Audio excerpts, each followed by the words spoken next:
Souvent dans une bonne famille, on te dit pour te dire le monde est bon, les gens sont bons, les gens sont adorables. Et souvent en entreprise, en grandissant avec ce qu'on t'a dit en t'éduquant, tu te dis aussi le monde est bon, les gens sont bons, mes collègues sont bien.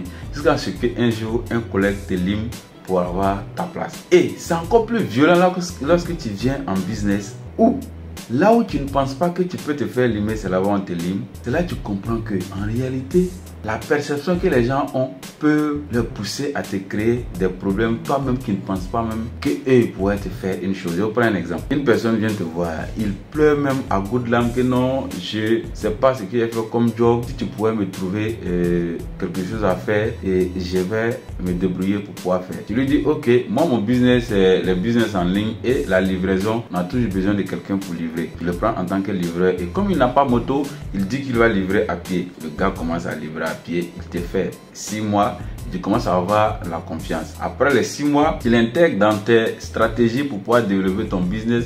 Il arrive souvent qu'il fasse des petites courses et il arrive que souvent il connaisse en fait certains de tes fournisseurs vu que tu es dans le business. Voilà l'erreur. Toi, tu as pensé selon ton éducation que les gens sont bons. Et ce gars, au fur et à mesure, va commencer à te faire des retours dont tu ne comprends pas. Et vu que tu le fais confiance, tu ne prends pas le temps de contrôler. La seule fois que tu vas vouloir contrôler, il se trouve que le mec connaissant tes fournisseurs, prend les colis, il sort, passe chez ton fournisseur, paye avec son argent. Et comme le fournisseur, lui, se dit que c'est ton gars, lui livre les colis, il va livrer les articles dont tu as souffert pour avoir les commandes à tes clients, encaisse l'argent et fais le retour de tes articles à toi, viens faire le point le soir en disant que les clients n'ont pas pris les colis. La cote de livraison baisse à son niveau, ton point devient incompréhensible jusqu'à ce qu'un jour tu prends le temps de vouloir appeler des clients pour savoir et ces clients te disent qu'ils ont été livrés. Check.